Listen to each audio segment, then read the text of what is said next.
Dan itulah bagian dari sifat wanita yang salihah. Dia lebih banyak untuk tinggal di dalam rumah daripada aktivitas di luar rumah. Makanya jamaah yang dimuliakan Allah, bagian dari hikmah kenapa lelaki itu diperintahkan untuk bekerja, punya tanggung jawab yang lebih bagi wanita, karena lelaki diizinkan untuk keluar rumah, diperbolehkan untuk keluar rumah. Beda dengan wanita. Wanita itu dibatasi. Sehingga syariat memerintahkan waqarna fi buyutikunna. Tinggallah kalian di rumah kalian. Istri Nabi SAW yang beliau nikahi pasca wafatnya Khadijah. Siapa namanya? Istri Rasulullah SAW yang dinikahi pasca wafatnya Khadijah. Siapa namanya? Dapat hadiah, nanti yang bisa jawab. Ada cara jawabnya gimana? Ada mikrofon di sana? Ada ya? Ada mikrofon, baik. Silakan bagi yang mau jawab. Siapa nama istri Rasulullah SAW yang dinikahi oleh Nabi SAW setelah Khadijah wafat?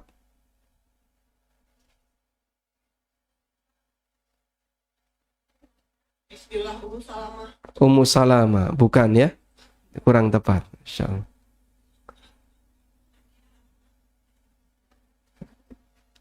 Siapa nama istri Rasulullah SAW yang dinikahi pasca wafatnya Khadijah? Saudah dan Aisyah. Yang lebih tepat radhiyallahu anha. Yang mana istrinya? Saudah, Aisyah atau radhiyallahu anha? Saudah dan Aisyah. Istrinya adalah yang lebih tepat pasca wafatnya Khadijah, beliau menikah dengan Saudah bintu Zam'ah radhiyallahu anha. Masya Allah, dapat hadiah ya. Kelas berapa? Adiknya kelas berapa? Masya Allah. Yang bisiki kelas berapa? Dapat hadiah. Hadiah sudah diantarkan ya. Masya. Baik. Saudah bintu Zam'ah radhiyallahu anha, ketika Rasulullah sallallahu alaihi wasallam wafat, beliau sama sekali tidak pernah keluar rumah sampai jenazahnya dikeluarkan dari rumahnya. Kita ulang ya. Saudah bintu Zam'ah radhiyallahu anha, setelah wafatnya Nabi sallallahu alaihi wasallam, beliau sama sekali tidak pernah keluar rumah sampai akhirnya jenazahnya yang dikeluarkan dari rumah. Artinya apa, Pak? Sampai meninggal dunia. Karena beliau melaksanakan perintah Allah Ta'ala, waqarna fi buyutikunna. Tinggallah kamu di rumah kalian. Sehingga tetaplah tinggal di rumah kalian, dan itu tugas para wanita yang diberikan oleh Allah Subhanahu wa Ta'ala. Jangan sering keluar rumah. Kejadian yang pernah ada pada peristiwa Perang Jamal. Perang Jamal itu perang antara siapa dengan siapa? Perang Jamal. Ada yang tahu? Kejadian yang pernah terjadi pada peristiwa Perang Jamal. Antara Ali bin Abi Thalib dengan Zubair bin Awam, Talha bin Ubaidillah, dan Aisyah. Jadi ada dua kubu kaum muslimin karena mereka berbeda ijtihad sampai terjadi peperangan. Yang satu Ali bin Abi Thalib, yang satunya dipimpin oleh Abdullah bin Zubair bin Awam, kemudian Talha bin Ubaidillah dan Aisyah. Dan di tengah mereka juga ada Abdullah bin Zubair. Aisyah radhiyallahu anha dalam peristiwa Perang Jamal itu sampai akhirnya terjadi pertumpahan darah dan Talha meninggal, kemudian Zubair bin Awam juga meninggal radhiyallahu anhuma. Lalu perang usai, Ali bin Abi Thalib mengantarkan Aisyah kembali ke Madinah. Bagaimana cara beliau mengantarkan Aisyah kembali ke Madinah? Beliau mengutus 30 orang yang pandai berkuda, muqanna'in, yang semuanya menggunakan kina menutup wajahnya, sehingga yang terlihat cuma matanya. Diantarkan dari tempat kejadian perang Jamal menuju Madinah, dan semuanya muqanna'in, menutup wajahnya. Sampai akhirnya ketika tiba di Madinah, Aisyah diantarkan sampai rumahnya, dan ternyata 30 orang yang berkuda ini semuanya wanita. Ali radhiyallahu anha sangat menghormati Ummul Mukminin radhiyallahu anha Aisyah, sehingga beliau tidak ingin ada lelaki dalam rombongan itu. Tayyib. Dan Aisyah radhiyallahu anha ketika teringat firman Allah waqarna fi buyutikunna, beliau itu menangis. Beliau menangis karena Allah perintahkan agar wanita itu tetap tinggal di rumah. Kenapa? Kemarin sempat salah beristihad sampai akhirnya beliau ikut serta dalam pasukan yang mendatangi daerah Irak untuk kemudian melakukan ketegangan dengan Ali bin Abi Thalib. Aisyah itu menangis ketika mengingat peristiwa perang Jamal dan mengingat firman Allah Subhanahu wa taala waqarna fi buyutikunna wala tabarrajna tabarrujal jahiliyatil ula. Tetaplah tinggal kalian di rumah kalian dan jangan melakukan tabarruj. Kemudian Allah Subhanahu wa taala melarang wala tabarrajna tabarrujal jahiliyatil ula. Janganlah kalian melakukan tabarruj sebagaimana tabarrujnya orang-orang jahiliyah masa silam. Apa sih yang dimaksud dengan tabarruj?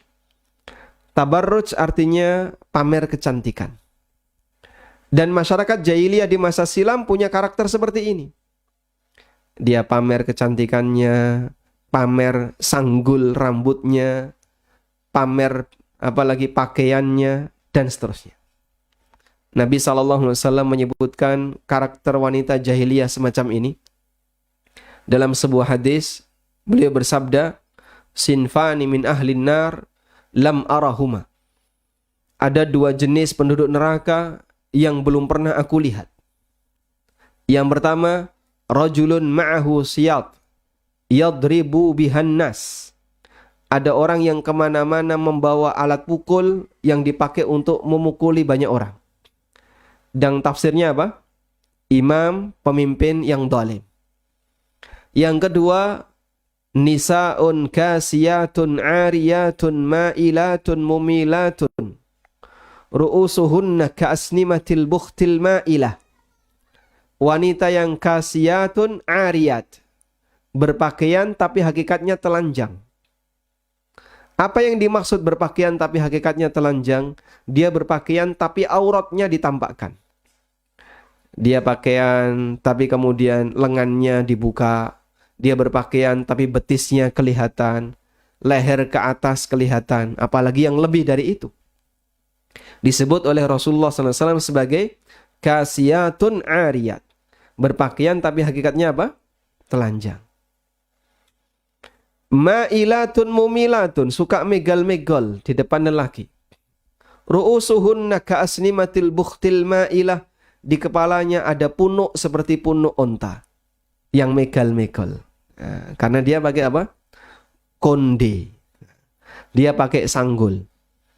Sehingga praktek seperti ini tidak diperbolehkan dalam Islam. Apalagi ketika itu adalah rambut palsu yang disambung dengan rambut aslinya. Lalu Rasulullah SAW menyebutkan ancamannya, la yajidna rihal jannah, la yadkhulnal jannah wa la yajidna rihaha. Dia tidak akan masuk surga dan tidak akan menjumpai baunya surga.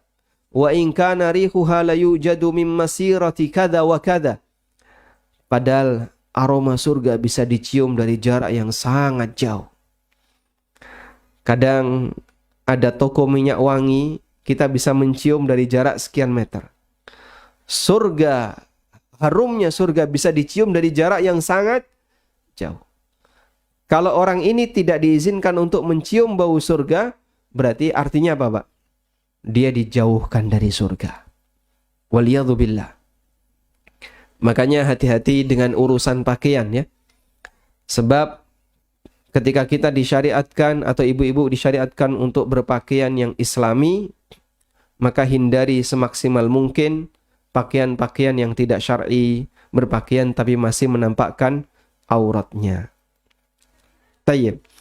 Dan itulah bentuk tabarruj, sebagaimana tabarruj yang dilakukan oleh masyarakat jahiliyah.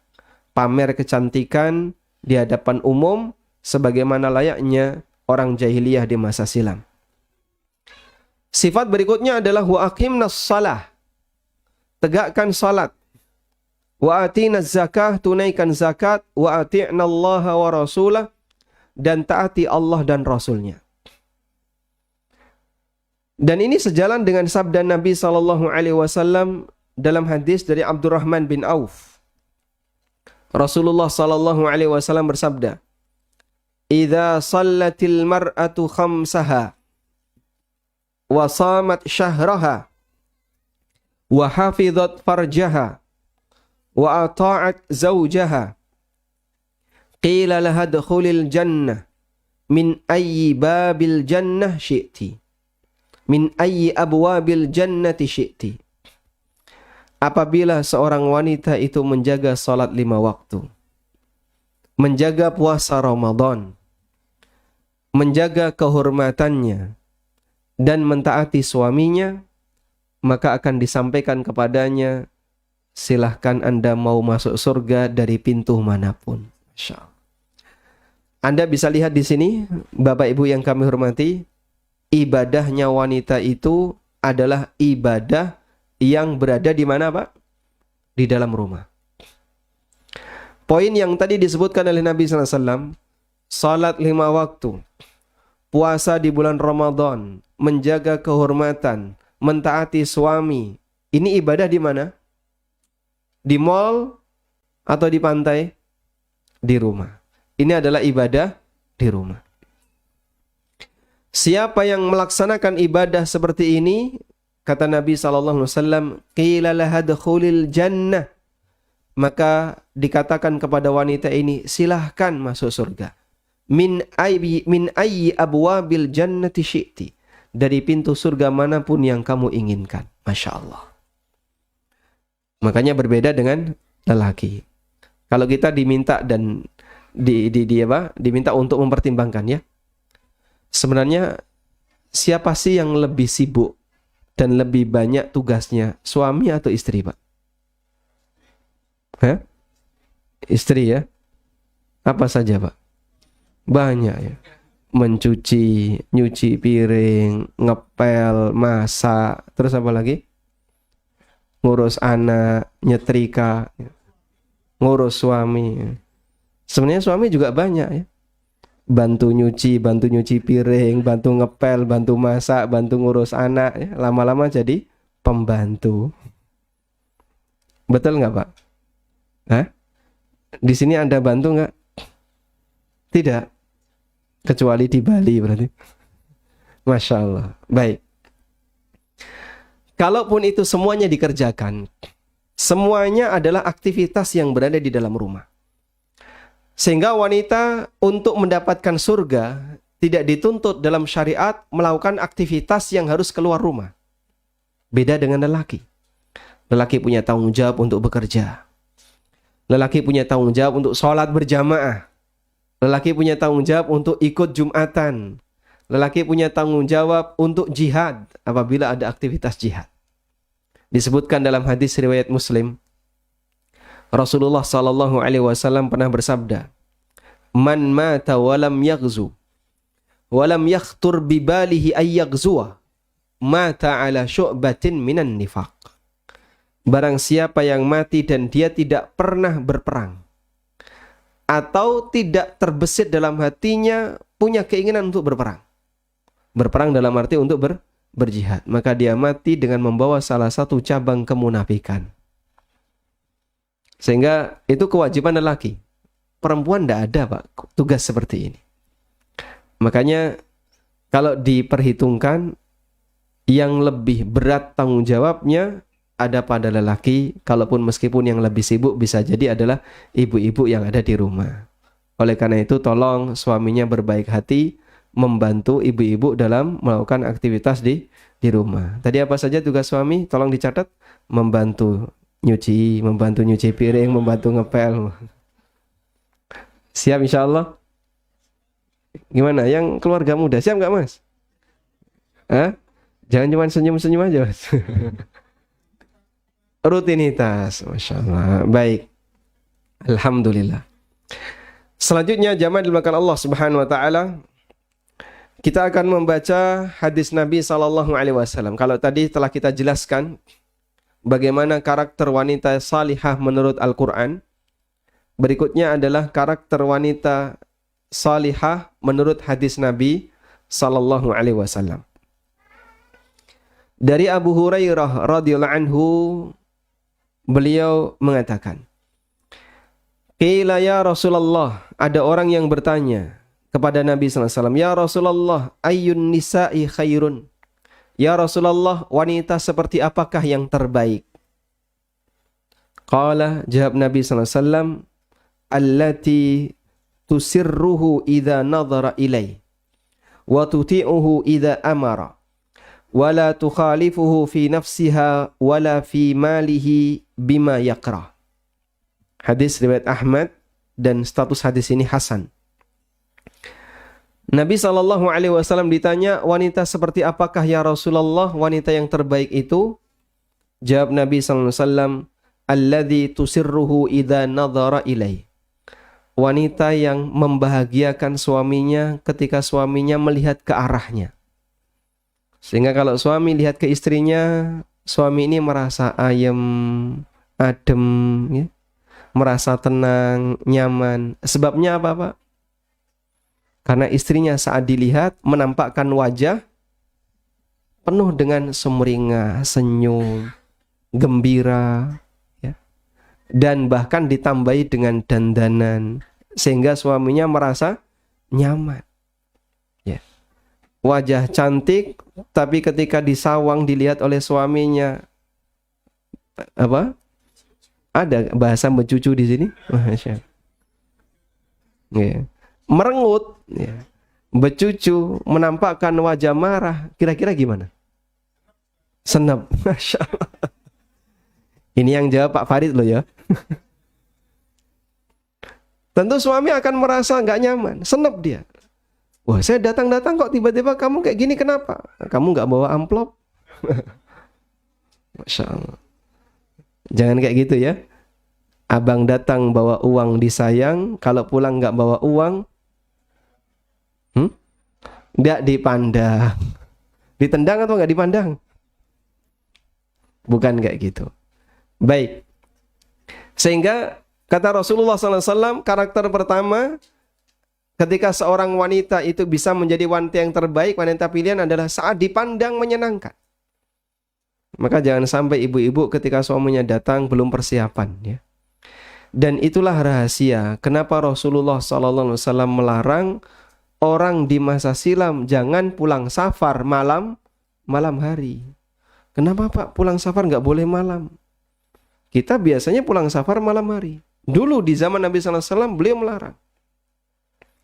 Kenapa nggak boleh pulang safar malam hari? Karena yang di rumah belum persiapan. Makanya para sahabat ketika melakukan safar kok mau pulang, jika tibanya malam hari mereka itu nginep dulu di luar. Di kampung mana begitu mereka bikin tenda di situ, nginep dulu di situ, baru siang harinya mereka menuju Madinah. Karena model orang di masa silam, informasi itu sampai ketika kelihatan, oh ada rombongan. Itu adalah rombongan safar, suami saya ada di sana. Itu langsung persiapan, Pak. Rumahnya diresihi, badannya diresihi, aktivitasnya semuanya ditata dengan rapi agar ketika suaminya datang merasa senang dan bahagia. Jangan sampai ketika suaminya datang mambu remason, apalagi mambu terasi, ya. Tapi semuanya sudah dipersiapkan. Itu dulu. Apakah larangan ini berlaku sampai sekarang? Jawabannya tidak. Larangan ini ada sababun wurudnya. Sehingga kalau sekarang kan bisa kirim WA dulu kan. Insya Allah nanti saya pulang jam sekian. Atau jadwal suami istrinya sudah tahu. Nanti kurang lebih akan tiba di rumah jam sekian. Sehingga sang istri sudah bisa persiapan. Kalau dulu enggak tahu, Pak. Orang baru bisa kirim pesan atau informasi itu datang ketika rombongan safar itu datang di siang hari. Kelihatan dari jauh, oh rombongan safar sudah mau datang. Mereka langsung persiapan. Itu aktivitas di masa silam. Tayyib. Wa tuti'uhu idza amar. Dan sang istri ini mentaati suaminya ketika suaminya menyuruh, ketika suaminya memerintahkan. Mohon diperhatikan. Seorang istri taat kepada suami bukan karena alasan suaminya menguntungkan dirinya, tapi karena alasan ini adalah perintah Rabb-nya. Di saat itulah ketaatan seorang istri kepada suami bernilai pahala. Makanya jangan sampai terjadi ya. Kalau suaminya rizkinya lagi lancar, taatnya lancar. Kalau rizkinya lagi seret, yang terjadi apa Pak? Ikut seret. Nggak boleh kayak gitu. Anda taat kepada suami bukan karena suami ini memberikan kebaikan dalam berupa materi, tapi Anda taat karena ini adalah perintah dari Allah Subhanahu wa taala. Makanya dalam posisi ketika wanita itu tidak sanggup mentaati suaminya, karena sebab apapun Islam mengizinkan untuk melakukan apa? Khulu', gugat cerai. Seperti kejadian khulu' yang pertama kali terjadi di zaman Nabi SAW. Itu khulu' yang terjadi pada keluarganya siapa?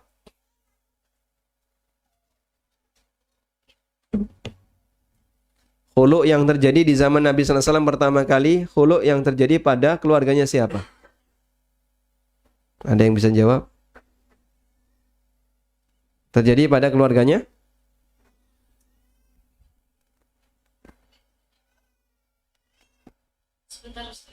Baik, sedang googling ya. Baik, kita tunggu.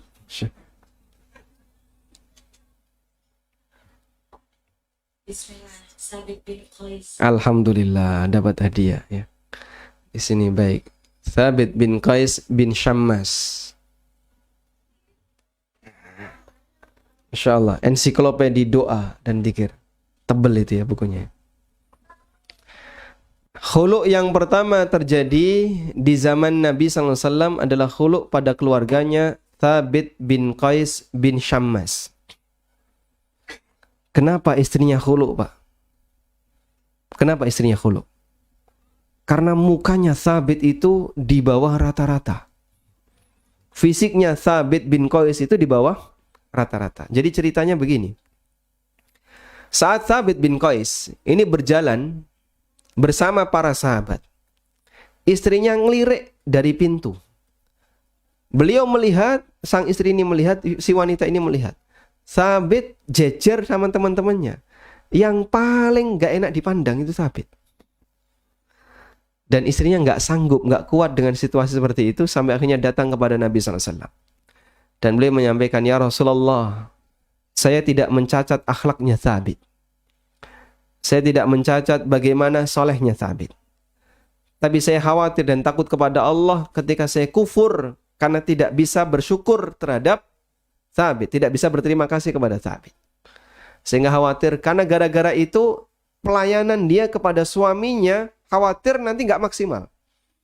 Akhirnya malah banyak mengecewakan suaminya. Sebab rasa cintanya itu langsung bleret turun, Pak.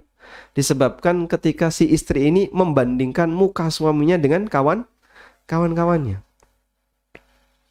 Akhirnya beliau gugat cerai. Dan itu peristiwa gugat cerai pertama. Lalu Nabi SAW mengatakan kepada istrinya Thabit, apakah kamu bersedia untuk mengembalikan kebunnya Thabit? Si wanita ini mengatakan, siap.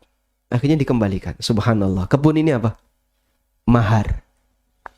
Sehingga wanita dulu ketika dinikahi, kebunnya atau maharnya itu berupa tanah atau kebun. Ada di zaman sekarang? Ya? Gak sanggup ya? Masya Allah. Tayyib. Makanya ketika istrinya Thabit ini mau mengundurkan diri gugat cerai, Nabi SAW meminta agar mengembalikan maharnya berupa kebun. Dan itulah karakter wanita yang baik. Jadi kalau dia nggak sanggup, dia menyampaikan kepada pemimpin bahwa kami nggak sanggup untuk taat, kita sudah nggak sanggup lagi untuk bersatu, saya mohon izin, nggak kuat saya bersama suami saya mohon izin untuk mundur. Izin mundur dari pernikahan itu melalui proses yang disebut dengan khulu', sehingga wanita ini punya hak untuk khulu'. Selanjutnya sifat yang ketiga, kata Nabi SAW, wala tukhalifuhu fi nafsiha. Wala tukhalifuhu fi nafsiha, dan dia tidak menyalahi suaminya fi nafsiha, terhadap dirinya. Maksudnya gimana Pak? Tidak menyalahi suaminya terhadap dirinya. Dirinya maksudnya diri istrinya. Nafsiha, hanya kembali ke istrinya. Maksudnya begini. Terkadang yang namanya lelaki itu menghendaki istrinya punya penampilan tertentu. Kamu rambutmu mbok yang keriting. Nah, nanti setelah keriting disuruh lurus. Habis lurus disuruh keriting lagi. Atau misalnya minta kamu yang seperti ini kan. Kadang ada suami yang seperti itu, ya. Bahkan sampai misalnya warna baju saja itu suami yang milih. Kalau di rumah ya pakaiannya kayak gini, mana? Suami yang milih. Rasulullah sallallahu alaihi wasallam melarang wala tukhalifuhu fi nafsiha, dan jangan menyalahi suaminya fi nafsiha, terhadap dirinya.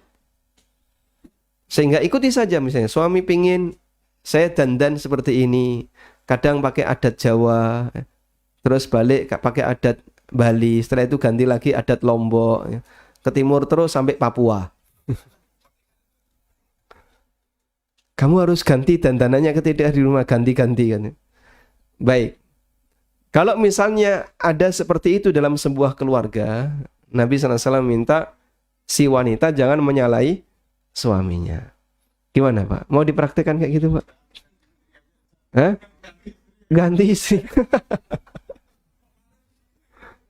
Kok bisa? Kenapa? Bukan ganti istri Pak, ganti penampilan.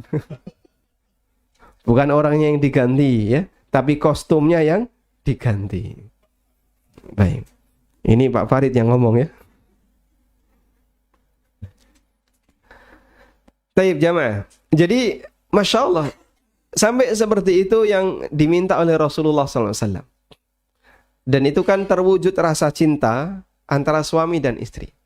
Sehingga suasana keluarga itu tidak hambar. Kok penampilannya ini terus toh? Kalau penampilannya kayak gitu terus, lama-lama gimana Bang? Bosan ya? Nah, ini yang bosan yang Pak Drimin ini bosan. Maka sesekali perlu ganti warna, ganti aroma parfum dan seterusnya. Sampai di bagian itu.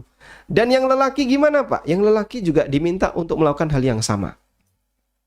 Sebagaimana kata Ibnu Abbas radhiyallahu anhuma, beliau pernah mengatakan, inni uhibbu an atazayyana laha kama uhibbu an tatazayyana li. Saya itu senang berhias untuk istriku, sebagaimana istriku senang sebagaimana aku senang ketika istriku berhias untukku. Sehingga sang suami juga mengimbangi. Makanya kalau istrinya pesan, Bang, untuk hari ini kostumnya kostum Jawa. Terus besok ganti kostum mana lagi? Dayak misalnya. Beda-beda kostum. Pernah kayak gitu Pak? Belum? Hah? Enggak pernah? Enggak pernah. Mahal ya nanti ya? Mau dicoba Pak? Pulangnya habis ini mau dicoba? Masya Allah. Iya. Baik. Suasana seperti itu bisa jadi akan membuat suasana keluarga jadi lebih hangat ya. Jadi orang itu dalam berkeluarga tidak bosan ya. Baik, dan itulah yang terjadi ketika di surga. Subhanallah. Di surga ada pasar, Pak. Di surga ada pasar. Ada apa sih di pasar surga? Pasar surga dalam hadis riwayat Muslim. Salah satu di antara kenikmatan yang disediakan oleh penduduk surga ketika di surga adalah di sana ada pasar. Para ulama berbeda pendapat tentang aktivitas yang dilakukan oleh ahlul jannah ketika mereka berada di pasar surga. Sebagian ada yang mengatakan, dan ini pendapat Lajnah Daimah, ahlul jannah ketika di pasar surga, mereka itu reuni. Bertemu dengan kawan-kawannya yang dulu ketika di dunia sama-sama berjuang dalam kebaikan, sama-sama berjuang dalam menjaga kebenaran. Maka nanti mereka kembali akan dikumpulkan oleh Allah dan bisa reuni di pasar surga. Lalu mereka saling cerita. Ceritanya gimana kok Bapak bisa sampai surga? Ceritanya gimana kok kamu bisa berhasil sampai surga? Akhirnya mereka menyampaikan success story. Pengusaha itu kalau saling kumpul, terus saling cerita tentang rahasia suksesnya, itu bisa semakin bahagia dia. Allah Subhanahu wa taala berikan kenikmatan kepada penduduk surga, salah satunya dengan cara seperti ini. Berkumpul, lalu mereka melakukan sukses, saling cerita kesuksesan. Saya dulu seperti ini, seperti ini. Famannallahu alaina wa waqana adzabas samum. Ya. Allah bercerita dalam Al-Quran menyebutkan tentang bagaimana perkataan penduduk surga. Mereka pada saat di surga, wa aqbala ba'duhum ala ba'din yatasaalun. Satu sama lain mereka saling menghadap. Lalu saling bertanya. Kemudian mereka mengatakan, inna kunna fi ahlina musyfiqin famannallahu alaina wa waqana adzabas samum. Kami dulu ketika di dunia, ketika bersama keluarga kami itu selalu merasa takut kepada Allah. Famannallahu alaina, lalu Allah memberikan kenikmatan kepada kami, wa waqana adzabas samum, dan Allah melindungi kami dari azab yang isinya racun, yaitu neraka. Sehingga mereka saling bercerita. Kenapa kok kamu bisa sampai dapat surga? Itu ceritanya gimana? Success story itu terjadi di antara penduduk surga. Masya Allah. Sekarang belum waktunya Pak. Nanti itu Pak. Kebanggaan yang disampaikan oleh para ahlul jannah disebabkan amal yang mereka miliki ketika di dunia. Tayyib. Kemudian pendapat yang kedua, bahwa penduduk surga ketika di pasar, mereka itu ada bursa wajah. Bursa wajah itu maksudnya gimana Pak? Allah Subhanahu wa taala memberikan banyak pilihan wajah. Wajah model A, wajah model B, model C, model D. Ada banyak model pilihan wajah. Terus penduduk surga ini milih. Saya pingin yang potongannya kayak gini. Nah, itu kan kayak di tukang cukur, ada di barbershop ada banyak penampilan rambut kan. Saya pingin yang seperti ini. Tiba-tiba wajahnya berubah seperti itu. Dan itu semakin cakep. Datang ke pasar, upgrade wajah. Ya. Dia makin cakep. Pulanglah penduduk surga ini ke pasar. Dari pasar menuju rumahnya. Istrinya yang berada di rumah diubah oleh Allah jadi semakin indah. Maka pada saat mereka ketemu, istrinya itu kaget. Masya Allah. Ketika kau meninggalkan kami, setelah kau datang, engkau lebih indah dibandingkan sebelumnya. Dan suaminya juga bilang yang sama. Tidaklah aku meninggalkan kamu ketika aku datang, engkau lebih indah daripada sebelumnya. Jadi wajah penduduk surga di-upgrade. Semakin indah, semakin cakep, sehingga tidak ada istilah pasangan yang membosankan karena mereka berada di tempat itu selamanya. Masya Allah. Padahal kalau di dunia Pak, makin lama berkeluarga, wajahnya makin upgrade, aku makin downgrade. Makin lama Pak, matanya sudah semakin blawur kan gitu ya. Kulitnya makin keriput. Terus apa lagi Pak? Giginya hilang satu demi satu ya. Cairan dari dalam tubuh mulai keluar sedikit demi sedikit. Penampilannya jadi tidak menarik ketika orang itu berpasangan ketika di dunia. Semakin lama bukan semakin indah, tapi semakin lama semakin tidak indah. Beda dengan penduduk surga. Semakin lama mereka semakin indah. Masya Allah. Semoga Allah Ta'ala memasukkan kita ke dalam surga. Amin. Tayyib. Kemudian kata Nabi SAW, karakter yang terakhir, wala fi malihi bima yakrah. Dan istri tidak menggunakan harta suaminya untuk sesuatu yang tidak disukai oleh suaminya. Sehingga jangan sampai ibu-ibu belanja namun untuk membeli sesuatu yang tidak disenangi oleh suaminya. Misalnya apa Pak? koleksi tanaman ya. Beli tanaman terus ditumpuk di rumahnya. Sampai istrinya, suami itu nggak suka. Ini terlalu banyak tanaman yang ada di dalam rumah. Koleksi Tupperware ya. Sampai rak-rak itu penuh dengan Tupperware ya. Makanya saya sarankan kepada bapak-bapak, kalau ada rak kosong atau lemari kosong di rumah, segera diisi dengan buku sebelum keduluan Tupperware. Betul kayak gitu, Pak? Hah? Di rumah Bapak kayak gitu? Iya, Masya Allah. Jadi kalau buku kan repot ya, berarti tempat Tupperware sudah tidak ada. Baik. Nah, kalau suami sudah nggak suka, istri nggak boleh. Loh, kamu kenapa beli ini? Kenapa beli ini? Kalau sampai ada seperti itu, istri harus minta kerelaan kepada suaminya. Kenapa kamu beli ini? Istri harus minta kerelaan kepada suaminya. Karena ternyata sang suami tidak menyukai ketika istrinya belanja benda-benda seperti itu. Allahu a'lam. Walhamdulillahirabbil alamin. Ini beberapa poin yang bisa kita sampaikan berkaitan dengan bagaimana wanita muslimah yang ideal. Dan saya yakin dari beberapa materi yang tadi kita sampaikan, sebagian besar sudah pernah kita dengerin ya, dalam kajian-kajian terkait tema muslimah. Namun sekali lagi yang namanya ilmu perlu diulang agar bisa menjadi motivasi yang terus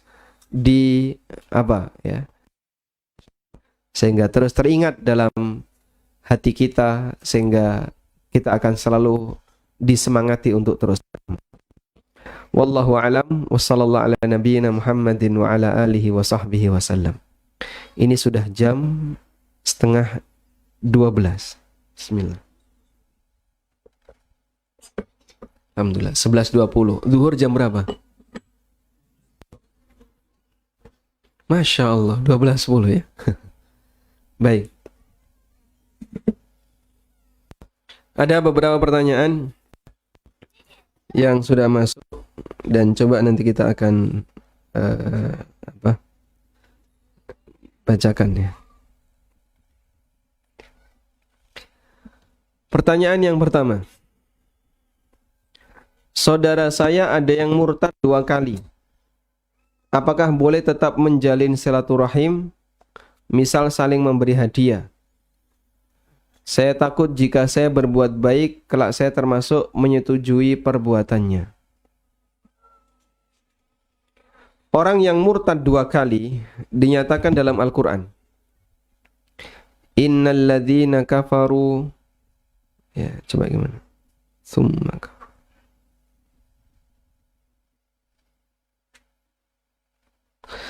Di surat An-Nisa ayat yang ke-137. Innal ladzina amanu thumma kafaru thumma amanu thumma kafaru thumma izdadu kufra lam yakunillahu liyaghfira lahum wala liyahdiyahum sabila. Ancamannya keras ini. Sesungguhnya orang yang beriman kemudian dia jadi kafir, lalu beriman lagi, kemudian kafir lagi, berarti murtad berapa kali? 2 kali. Tsummazdadu kufran, kemudian setelah itu dia makin kafir. Lam yakunillahu liyaghfira lahum, maka Allah tidak akan mengampuninya. Wala liyahdiyahum sabila, dan Allah tidak akan memberikan petunjuk kepadanya. Sehingga memberikan sikap untuk orang ini tentu saja berbeda dengan sikap kepada orang yang non muslim dari awal. Sebab orang yang murtad itu dalam Islam hukumannya apa? Seharusnya tidak boleh dipertahankan ya. Nabi SAW bersabda, man baddala dinahu faqtuluh. Siapa yang ganti agamanya silahkan dijatuhi hukuman bunuh, karena dia dianggap sebagai pengkhianat agama. Oleh karena itulah dalam kondisi seperti ini, maka secara undang-undang orang yang murtad itu kalaupun masih hidup dianggap tidak ada. Dia dianggap tidak ada. sehingga dia tidak dapat warisan. Dia kalaupun punya harta nanti diambil semuanya oleh keluarganya karena dia dianggap tidak ada. Tayyib. Nah, di negara kita tidak ada hukum seperti itu. Oleh karena itu kalau ada orang yang murtad, maka yang bisa kita berikan adalah sikap. Sehingga jika ada saudara yang murtad, ya kita sikapi seperti dia tidak ada orangnya. Ya, Bapak Ibu bisa bayangkan sendiri ya. Kalau orang itu seperti tidak ada berarti gimana, Pak? Ya seperti tidak ada. Jadi dia seperti bukan orang yang hidup di alam raya ini. Wallahu a'lam.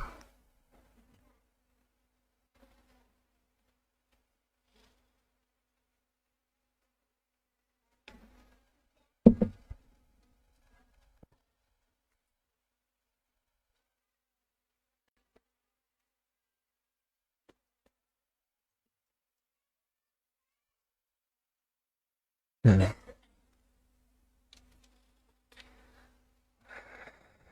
ada pertanyaan. Saya pernah bilang nggak sanggup lagi karena suami pemarah. Tapi suami menolak dan bilang kalau kita pisah itu hanya karena kematian. Bagaimana yang harus saya lakukan? Saya sudah nggak mau dengan suami saya. Dia juga menyakiti hati saya, bilang kalau saya mati pagi, besoknya dia akan langsung nikah lagi. Saya harus bagaimana? Kalau ibu mati, lalu suami ibu nikah lagi, kira-kira yang mati cemburu nggak? Hah? Cemburu nggak, Pak? Wes mati kok cemburu. Berarti kalau sudah mati ya sudah kita jawab ya. Makanya kalimat ini tidak perlu diambil hati. Ya namanya orang kalau istrinya mati terus dia nikah lagi, tidak perlu apa? Izin suami, izin istrinya ya. Nggak perlu datang ke kuburan. Saya minta izin mau nikah lagi, tidak perlu. Udahlah kalau memang sudah mati ya sudah. Baik. Cuman yang jadi pertimbangan ini tadi ya. Jika benar bahwasanya suami Anda adalah orang yang suka pemarah dan suka menyakiti hati Anda tanpa alasan yang dibenarkan secara syar'i, memang ini bisa menjadi salah satu alasan bolehnya wanita melakukan gugat cerai karena dia di posisi sebagai orang yang sering dizalimi. Dia boleh melakukan gugat cerai. Sehingga kalau betul-betul ibu sudah nggak betah, nggak tahan karena pertimbangan kelak sang suami yang tidak bisa ditoleransi, Anda bisa melaporkan ini ke pihak yang berwenang. Siapa pihak yang berwenang? Dalam hal ini adalah pengadilan agama. Nanti silahkan datang ke KUA jika memang serius mau berpisah, kemudian sampaikan permasalahan yang Anda hadapi, dan biasanya sebelum melakukan itu KUA akan memberikan masukan dan saran. Sampai pada puncaknya ketika sudah tidak memungkinkan untuk diperbaiki, baru dialihkan ke pengadilan agama untuk proses gugat cerai. Wallahu a'lam, itu yang saya pahami. Namun kalau Anda bersabar hingga sampai akhirnya yang memisahkan adalah kematian, semoga ibu mendapatkan pahala besar dari Allah dengan kesabaran yang ibu hadapi, karena tidak ada sesuatu yang sia-sia dalam kehidupan ini. Pasti semuanya akan mendapatkan balasan dari Allah Subhanahu wa taala. Dulu ada sahabiyat yang beliau sempat lapor kepada ayahnya ingin gugat cerai dari suaminya. Namun dilarang oleh ayahnya dan diminta untuk tetap bertahan. Siapa beliau? Karena suaminya ini ahlul jannah. Siapa? Bukan. Siapa beliau? Ada sahabiat yang agak digalai oleh suaminya, sampai akhirnya dia itu nggak betah, pengen gugat cerai karena pernah dimarahi oleh suaminya. Dan memang pekerjaan suaminya juga berat dan dibantu oleh istrinya. Sampai akhirnya sang istri ini mau gugat cerai tapi dilarang oleh ayahnya karena suaminya adalah ahlul jannah. Siapa namanya? Bukan. Siapa namanya?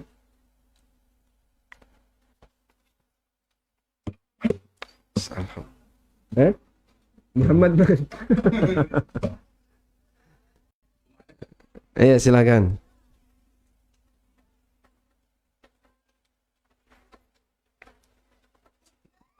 Ada yang tahu?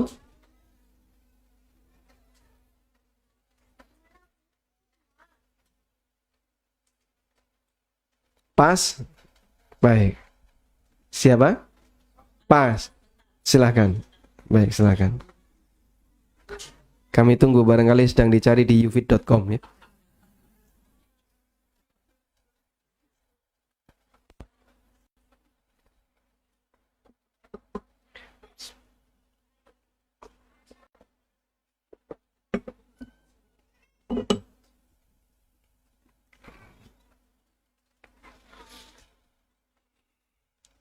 Enggak jadi? Ya, silakan. Fatimah?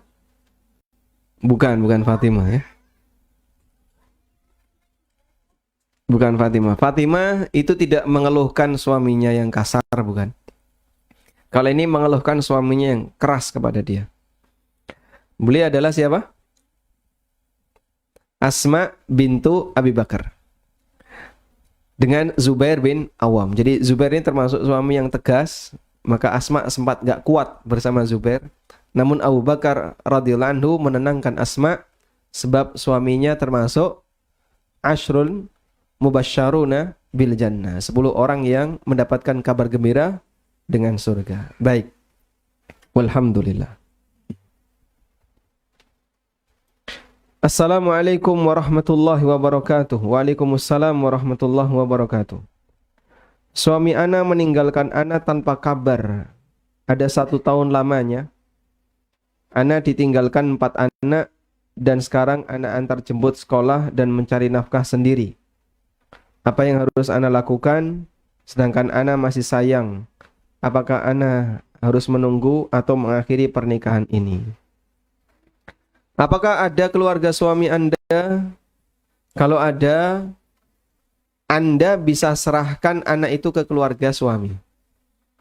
Sehingga tolong saya dibantu untuk menyediakan nafkah bagi anak-anak suami. Sehingga nanti bapaknya suami Anda, atau kakaknya, atau adiknya, mereka yang memberikan nafkah. Anda kalaupun mencari nafkah hanya untuk kepentingan sendiri. Sedangkan anak-anak nafkahnya ditanggung oleh keluarga suami. Oleh karena itu dalam posisi ini, ibu untuk urusan nafkah serahkan kepada keluarga suami. Selanjutnya, masalah apakah harus bertahan atau mengakhiri pernikahan kembali kepada kerelaan Anda. Kalau ibu ridho untuk menunggu sampai Allah Subhanahu wa taala mengembalikan suami Anda, tidak masalah dan sah-sah saja. Tapi kalau kemudian ibu tidak ridho karena sudah ditinggal lebih dari 4 bulan tanpa kabar, tanpa nafkah, maka Anda berhak untuk melakukan khulu, dan itu bisa disampaikan melalui prosedur seperti yang tadi kita sampaikan ya. Ke KUA dulu, kemudian nanti akan diberi saran. Kalau kemudian tidak memungkinkan, KUA akan menyerahkan ke PA dan prosesnya nanti dilanjut di pengadilan agama. Wallahu a'lam.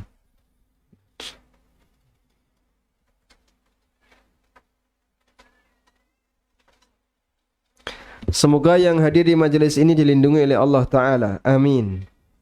Apakah seorang istri harus bisa masak? Harus atau tidak, Pak? Hah? Harus. Oh gitu. Harus bisa masak ya. Kenapa nggak belanja aja? Hah? Boros. Di Bali mahal ya. Taib.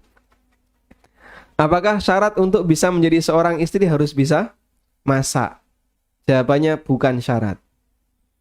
Terus gimana, Pak? Nanti kalau nggak bisa masak, yang penting bisa makan, bukan bisa masak. Kalau nggak bisa makan mati ya. Sehingga syarat menjadi seorang istri tidak harus bisa masak. Ya meskipun kalau bisa masak itu bagian dari kelebihan seorang istri. Asma bintu Abi Bakar, kasusnya sama. Beliau itu dulu ketika awal-awal nikah tidak bisa masak. Dan pada waktu hijrah ke Madinah yang ngajari masak itu wanita Ansor. Sehingga Asma ketika masak itu pertama nebeng di wanita Ansor, diajari. Sampai akhirnya setelah beliau bisa masak, ya barulah beliau masak sendiri. Sehingga bukan syarat ketika menikah wanita harus bisa masak.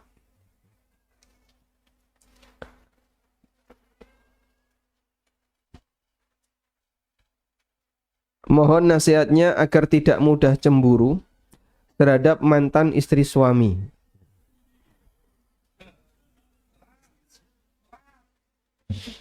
Mantan istrinya masih hidup atau sudah mati? Masih hidup. Dulu Aisyah radhiyallahu anha itu cemburu kepada Khadijah.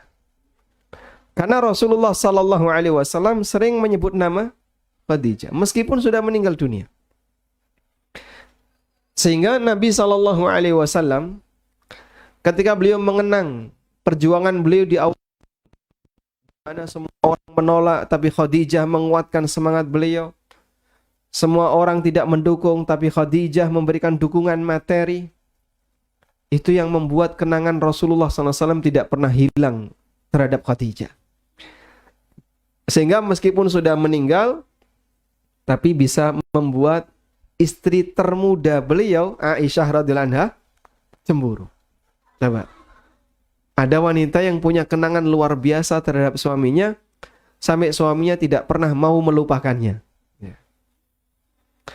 Dan nasihatnya bagaimana? Berarti Anda harus punya prestasi yang melebihi dari prestasi istri pertama.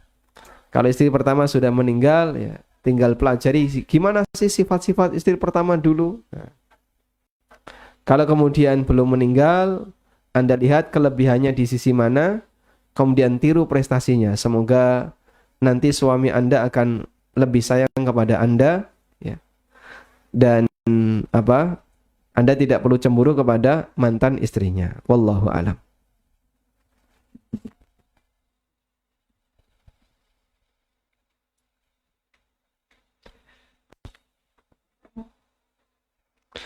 Suami saya melarang bertemu dengan orang tua saya karena orang tua saya melakukan kesyirikan.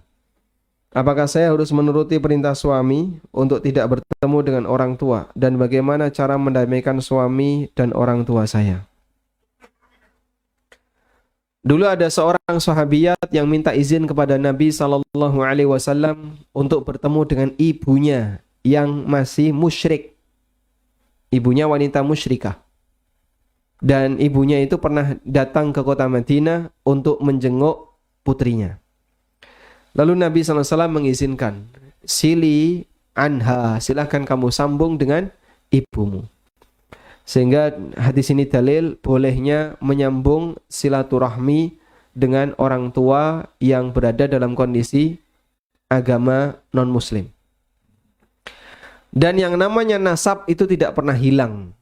Namanya nasab tidak hilang gara-gara beda agama. Ibu tetap ibu, bapak tetap bapak meskipun beda agama. Karena itu silaturahmi tidak putus gara-gara beda agama.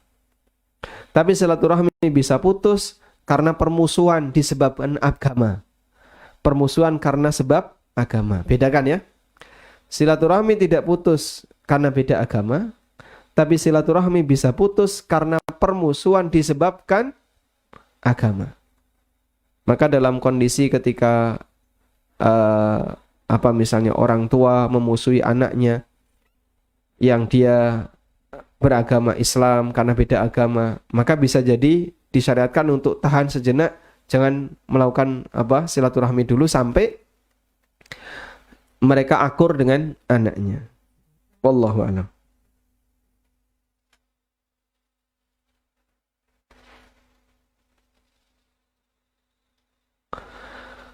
Kemudian apakah dalam posisi tadi suami memerintahkan kepada istrinya untuk tidak bertemu dengan orang tuanya, wajib ditaati? wallahu alam, karena durhaka kepada orang tua hukumnya dilarang. Maka la ta'ata li makhluqin fi ma'siyatil khaliq. Tidak boleh ada ketaatan untuk makhluk dalam hal yang isinya bermaksiat kepada Khalik. Sehingga kalau ini bentuknya durhaka, ya seharusnya tidak dilakukan. Suami silahkan tetap menjaga hubungan baik dengan mertuanya, meskipun mertuanya kondisinya seperti itu, bahkan sampai pun beda agama. Tujuannya apa? Justru inilah ladang dakwah dan tantangan bagi dia. Wallahu a'lam.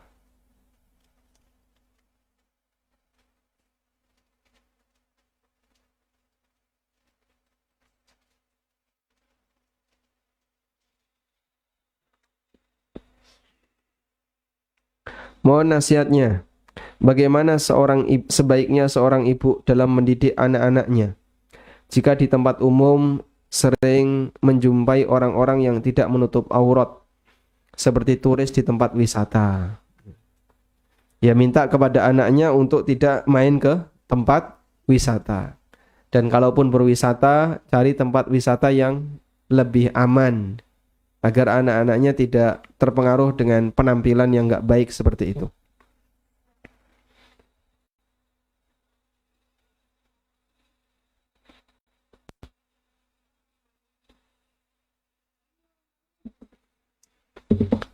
Bagaimana agar mudah menaati suami ketika suami kurang berempati dan ada akhlaknya yang kurang baik, sementara tetap mensyukuri akhlaknya yang lain?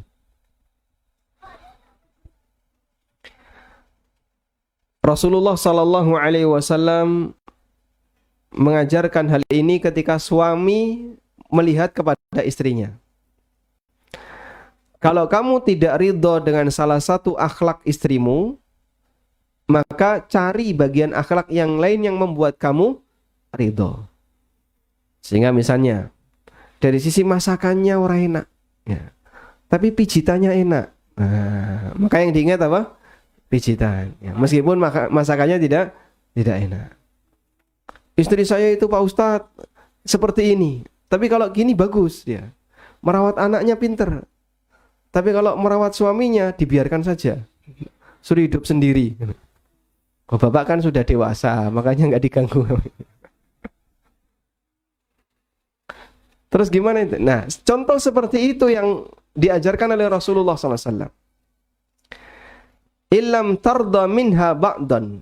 Kalau kamu tidak senang dengan akhlak dia di sebagian kondisi, radhiya anha ba'dan, kamu akan ridho dengan dia dalam sebagian kondisi yang lain.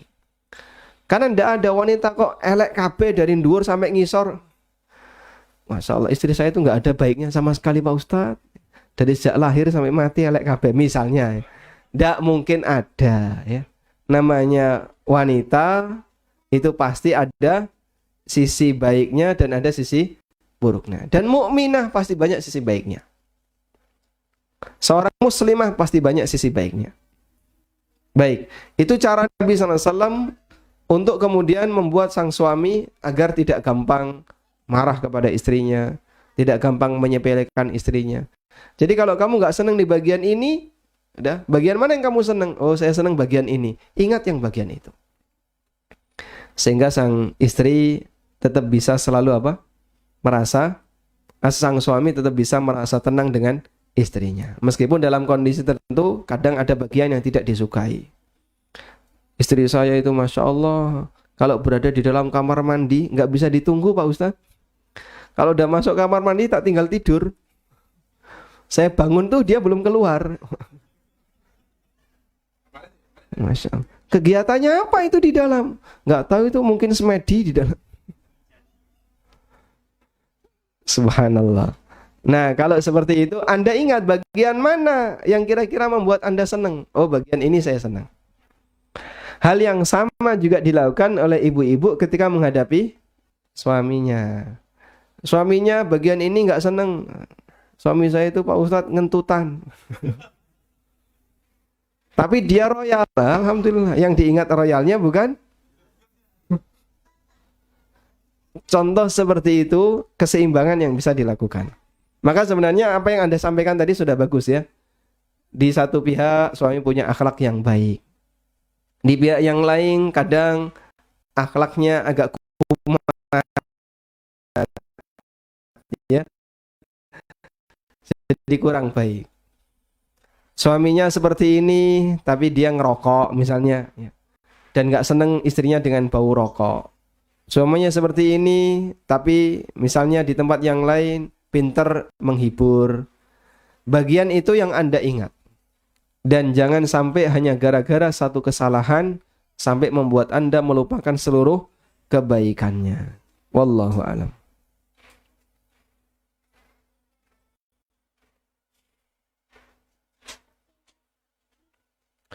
Suami saya selain menafkahi orang tuanya, dia juga menafkahi kakaknya yang saat ini janda dengan 2 anak. Apakah saya sebagai istri juga mendapatkan pahala kebaikannya? Sebagai istri Anda mendapatkan pahala ketika tidak protes ketika suami Anda melakukan seperti itu. Insya Allah dukung suami dalam melakukan kebaikan.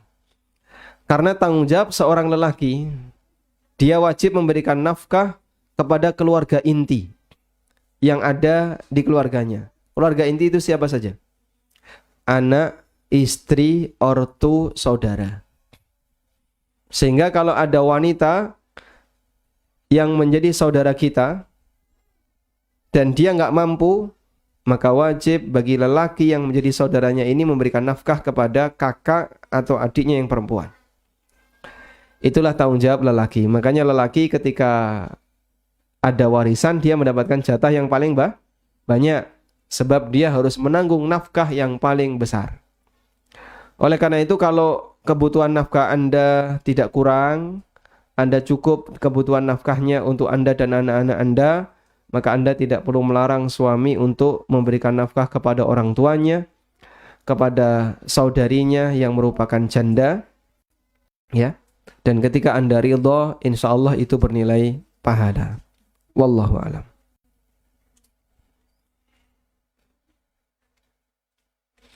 Jika suami sering meminjam uang istri, tapi jarang dikembalikan. Sopo iki?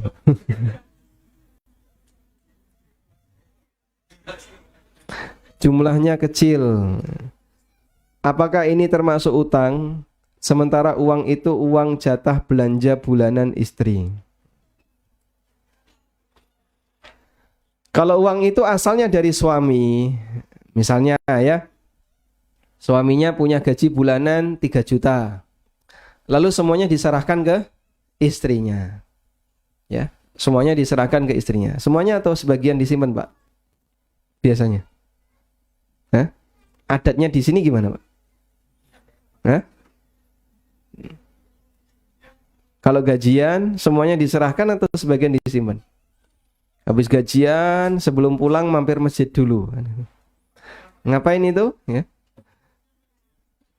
Disimpan sebagian, ditampakkan sebagian. Terus WA-nya dibuka, dihapusi sebagian. Hah? Nggak bisa. Weh. Kemudian suami memberikan kepada istrinya, misalnya 3 juta. Tapi dari 3 juta itu suami sering ambil, minta 100, 200 dan tidak pernah dikembalikan. Apakah itu terhitung utang? Jawabannya bukan utang. Karena aslinya itu adalah uang suami. Lah terus istri dapat apa, Pak Ustadz? Loh kan Anda ikut makan juga uang itu. Sehingga itu adalah uang nafkah untuk bersama. Makan suami, istri dan anak-anak. Selama fasilitas hidup Anda tidak kurang, misalnya gara-gara suami ngambil, jadinya kita nggak bisa makan ayam. Tiap hari hanya tempe, tahu tempe, karena uangnya sering diambil suami. Kalau seperti itu dan Anda merasa kurang, silahkan minta lebih. Karena aslinya ini adalah uang suami. Ada pemahaman seperti ini. Nafkah bagi istri adalah uang jajan istri. Sedangkan uang belanja sehari-hari itu bukan nafkah. Ini syubhat yang menyimpang. Nggak benar itu ya. Ini syubhat. Terus yang dimaksud nafkah itu apa? Ya uang belanja itulah nafkah. Karena definisi nafkah yang disebutkan oleh Allah dalam Al-Quran adalah walahunna rizquhunna wa kiswatuhunna bil ma'ruf. Wanita itu berhak untuk mendapatkan makanan dan pakaian dengan cara yang wajar. Sehingga nafkah itu meliputi pangan dan sandang. Lalu di ayat yang lain Allah berfirman, askinuhunna min haitsu sakantum min wujdikum. Berikan tempat tinggal kepada mereka istrimu sesuai dengan kemampuanmu dalam menyediakan rumah. Dan itu adalah nafkah berupa kebutuhan papan. Maka nafkah yang ada dalam Al-Quran pengertiannya adalah harta yang diberikan oleh suami untuk mencukupi kebutuhan sandang, pangan, papan bagi istrinya. Dan rumah yang dimaksud di sini tidak harus membelikan rumah, namun yang penting suami menyediakan tempat tinggal untuk istrinya tanpa harus dimiliki sendiri. Paham insyaallah? Tayyib. Karena itu nggak benar kalau yang namanya uang nafkah adalah uang jajan. Uang jajan itu hibah, bukan nafkah. Dan hibah itu sifatnya tidak wajib. Kalau nafkah hukumnya wajib. Wallahu a'lam.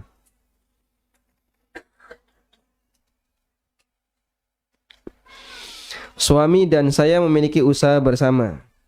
Dari hasil usaha tersebut kami memiliki rumah dan lain-lain. Kami belum memiliki anak. Bagaimana kelak jika salah satu dari kami meninggal? Bagaimana pembagiannya? Pertama, perlu Anda sepakati antara Anda dan suami, karena ini usaha bersama. Suami punya saham berapa persen, istri punya saham berapa persen dari unit usaha itu. Setelah disepakati, nanti ini akan jadi pegangan. Jika salah satu mati, berarti sebelum dilakukan pembagian warisan, maka terlebih dahulu dipisahkan saham suami dengan saham istri pada unit usaha tersebut dan berikut hasilnya. Nah, mumpung keduanya masih hidup, disepakati sejak sekarang ya. Jangan nunggu menjelang mati baru disepakati ya. Nanti sepakati dulu, sudah bisa dibuat misalnya surat MOU kerjasama antara suami istri, suami pihak pertama, istri pihak kedua, lalu disepakati di situ suami punya sekian persen, istri punya sekian persen, sesuai kesepakatan. Nah, ini jadi panduan. Nah, kalau suami mati, maka sebelum dilakukan pembagian waris dibagi dulu. Inilah harta gonogini yang sebenarnya. Karena hakikatnya rumah ini dan berikut harta yang lainnya adalah hasil dari usaha apa? Bersama. Maka dipisahkan dulu saham suami berapa persen, saham istri berapa persen. Sisanya itu baru dibagi waris. Istri dapat 1/4, sisanya yaitu 3/4 diserahkan ke saudara suami yang berhak dapat warisan. Wallahu a'lam. Bolehkah jatah nafkah saya belikan baju tanpa mengurangi jatah kebutuhan rumah? Karena istri mengurangi jatah makanan anaknya. Jadi ada sisa uang bulanannya. Kalau ada sisa seperti ini dan Anda butuh baju, baju itu bagian dari nafkah. Anda berhak untuk beli itu. Tapi kalau ini hanya untuk sebatas tambahan koleksi, hukumnya beda ya. Kalau tambah koleksi, berarti Anda harus minta izin kepada sang suami. Apakah saya boleh tambah baju? Karena untuk nambah koleksi, kalau suami mengizinkan, silahkan. Wallahu a'lam.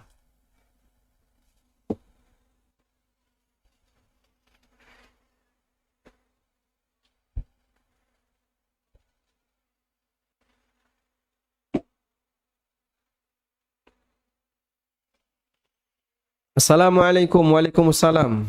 Mau tanya apa perbedaan Murji'ah dengan Khawarij? Ini di luar tema ya. Dalam masalah iman, Murji'ah dan Khawarij itu berkebalikan. Kalau Murji'ah punya keyakinan bahwa perbuatan maksiat yang dilakukan oleh hamba sama sekali tidak mempengaruhi imannya. Sehingga iman hamba tetap sempurna meskipun dia berbuat maksiat. Yang penting dia tidak melakukan kekufuran. Sebaliknya, menurut Khawarij iman seorang hamba akan hilang ketika seorang hamba melakukan perbuatan dosa besar. Sehingga mereka itu sama-sama punya keyakinan iman itu satu kesatuan, ibarat bola pejal. Kalau menurut Murji'ah, bola pejal ini nggak bisa dikurangi sedikit pun, bisanya hanya dikurangi semua. Makanya kalau dia tidak melakukan kekufuran, iman itu utuh. Itu definisi Murji'ah. Kalau menurut Khawarij, iman itu seperti bola pejal, hilang sebagian, hilang semua. Makanya bagi Khawarij, pelaku dosa besar statusnya apa? Keluar dari Islam. Ini pengertian antara perbedaan antara Khawarij dan Murji'ah dalam masalah memberikan definisi iman. Wallahu a'lam. Apa syarat wanita biar bisa menerima dan masuk surganya Allah Subhanahu wa taala? Karena kata Nabi sallallahu alaihi wasallam kebanyakan para wanita berada di neraka. Perhatikan sebabnya kenapa kebanyakan wanita berada di neraka. Saat Rasulullah sallallahu alaihi wasallam menyampaikan, "Ya ma'syaran nisa tasaddaqna fa inni ra'aitukunna aktsara ahlin nar." Wahai para wanita, rajinlah sedekah karena aku melihat kalian itu kebanyakan penduduk neraka. Maka ada wanita yang tanya, "Walima ya Rasulullah, kenapa kok bisa demikian?" Apa jawaban Nabi SAW? Beliau memberikan dua sebab, menyampaikan dua sebab. Yang pertama apa? Tukthirnal la'na wa takfurnal ashir. Karena wanita tidak bisa menjaga lisannya, banyak mengumpat, gampang melaknat, gampang mengumpat. Sehingga dia itu tidak sabaran ketika menjaga lisannya. Senjata wanita itu kan lisan ya. Kalau lelaki kan fisiknya. Tapi Masya Allah Pak, lidah ini bisa lebih menyakiti daripada fisik. Makanya lisan itu bisa memberikan atau bisa menyakiti orang yang sudah meninggal. Misalnya apa? Menghina dan mengejek orang yang sudah meninggal. Lisan bisa. Tangan mau mukul orang yang sudah meninggal, datang ke kuburan. Terus kuburannya dihantemi, Pak. Itulah keterbatasan orang kalau mau memberikan madorot dengan fisik. Lebih terbatas daripada dengan lisan. Makanya lidah ini bagi wanita adalah penyimpangan yang terbesar. Karena itu Rasulullah SAW punya mengatakan, Innan nisa'a khuliqna min dila. Wanita itu diciptakan dari apa? Tulang rusuk. Wa inna a'wajud dila a'laha. Dan tulang rusuk yang paling bengkok itu yang mana? Yang paling atas. Tulang rusuk itu kan gini ya. Terus nanti ke bawah jadi lurus. Yang paling bawah ini nggak nyambung, nanti tulang rusuknya lurus.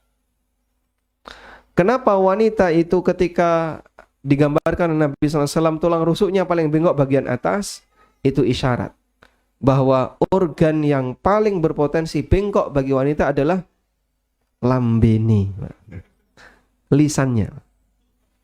Nah, sehingga dia kalau bicara itu pedes, nyelekit, marak noloro hati, itu disebabkan karena apa? Tidak bisa menjaga lisan. Yang kedua adalah wa takfurnal ashir, dan tidak bisa berterima kasih kepada suami. Banyak diberi nafkah, tidak pernah ngomong terima kasih. Setelah itu suaminya berbuat salah sebentar, diomelin sama istri. Akhirnya dia tidak bisa berterima kasih, bisanya hanya mengomentari. Nah, yang seperti itu yang menyebabkan kenapa wanita menjadi penduduk neraka. Karena itu kalau Anda bisa menghindari dua sifat ini, semoga dibebaskan dari ancaman sebagaimana yang disebutkan oleh Nabi SAW. Assalamualaikum warahmatullahi wabarakatuh. Waalaikumsalam warahmatullahi wabarakatuh. Saat ini ada ikhwan yang ingin terus dengan saya. Tapi dalam jangka waktu saat ini hingga tahun depan, kami insya Allah akan menjalani proses ta'aruf, nador, khitbah lalu menikah. Sedangkan posisi ikhwan ini ada di luar kota. Yang ini ditanyakan bagaimana proses ta'aruf yang benar. Ya, Anda sebenarnya sudah ta'aruf, ini sudah saling kenal ya. Ya, prinsipnya informasi apa yang Anda butuhkan untuk Anda ketahui, sama-sama yang saling terbuka, itulah proses ta'aruf. Dan nanti ada mediator yang bisa menghubungkan untuk komunikasi agar bisa lebih nyaman. Apakah boleh nador secara online karena posisi ikhwan di luar kota? Yang penting tidak direkam. Insya Allah tidak masalah. Sehingga via Zoom dan masing-masing ada pendampingnya. Ikhwan nanti ditemani oleh ibunya, lalu nanti Anda bisa ditemani oleh mahramnya, ya, agar tidak melakukan hal yang tidak diinginkan. Jadi jangan cuma berdua ya. Zoom berdua itu video call saja ya. Jangan pakai Zoom. Dan jangan berdua ya. Enggak, misalnya video call ikhwan, akhwat, kemudian mahramnya akhwat. Untuk jangka waktunya maksimal berapa lama dari proses ta'aruf sampai pernikahan? Makin cepat makin bagus. Apakah selama proses ta'aruf kami boleh cacatan dengan dalil merencanakan pernikahan? Nah, yang kayak gini nih. Bangunin tahajud kan gitu ya. Mengingatkan untuk sholat duha. Loh, di sebelahnya lo nggak pernah dibangunin. Yang jauh dibangunin. Ya nggak bang? Kalau udah nikah lupa nggak dibangunin bang. Dan itu bisa jadi celah sebenarnya untuk saling menikmati sehingga mereka pacaran secara online. Lalu hal apa sebaiknya dipersiapkan dalam semua proses ini? Kami sarankan Anda sampaikan ke orang tua. Jangan sampai orang tua sebagai orang terdekat tidak tahu, sementara kawan Anda tahu. Itu jangan sampai ya. Maka bukti kedekatan Anda dengan orang tua adalah dalam urusan seperti ini sampaikan ke orang tua. Nah, nanti matangnya itu sama orang tua. Jangan dipikirkan sendiri, libatkan orang tua sebagai bentuk penghargaan kepada orang tua. Wallahu a'lam. Walhamdulillahirabbil alamin. Ini masih ada 3 hadiah ya. Nah. Baik, silakan mikrofonnya dinyalakan, siaga. Sudah siap? Hadiahnya ini, buku pengantar permodalan dalam Islam. Ini membahas tentang akad mudharabah dan musyarakah. Pertanyaannya, para istri Nabi SAW hampir semuanya janda, tapi ada satu yang gadis. Namanya siapa itu?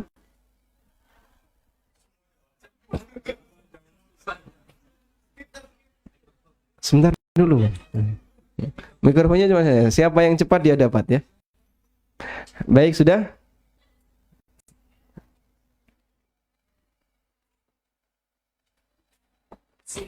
Aisyah. Pertanyaannya ya. Siapa nama mbahnya Aisyah?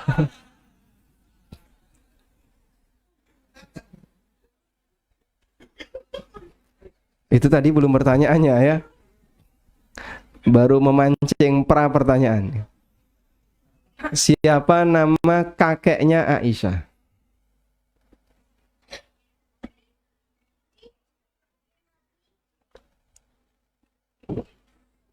Khuwailid.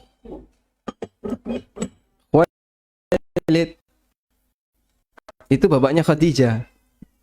Khadijah bintu Khuwailid. Siapa nama kakeknya Aisyah?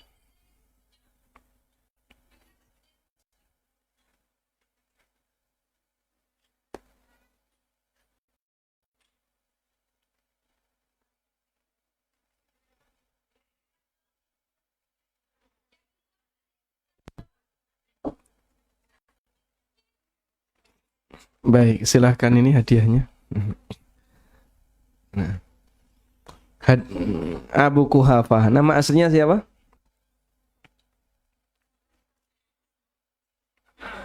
Utsman. Ya, nama aslinya Utsman. Hadiahnya sudah sampai sana ya, alhamdulillah. Baik. Pertanyaan selanjutnya. Pertanyaan berikutnya. Sebutkan 3 sebab perpindahan harta dari suami ke istri. Sebutkan 3 sebab perpindahan harta dari suami ke istri. Iya. Yang pertama nafkah, yang kedua hibah, yang ketiga warisan. Apa perbedaan antara nafkah dan hibah? Satu saja. Kalau nafkah itu diberikan untuk wajib, hukumnya wajib dan diberikan untuk kebutuhan pokok, sedangkan hibah itu sisanya, lebihannya. Hibah sifatnya tidak wajib, di luar kebutuhan pokok. Masya Allah. Dapat hadiah, buku ada apa dengan riba? Ini hadiah amalan sunnah setahun menurut Al-Quran dan sunnah. Ada buku ini yang ditulis oleh Ibnu Rajab, Al-Hafidh Ibnu Rajab Al-Hambali, judulnya Lataiful Ma'arif. Kemudian di sini Ustadz Yazid Jawas menulis buku dengan tema yang sama. Wallahu alam, saya nggak tahu isinya ini. Kalau Lataif termasuk di antara yang sering kita jadikan referensi ya. Pertanyaannya, sebutkan alasan bahwa definisi nafkah bukan uang jajan.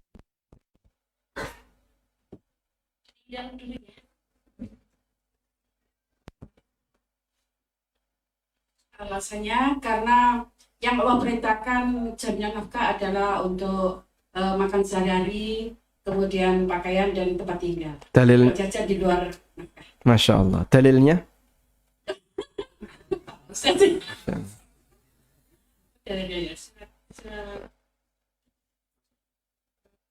Walahunna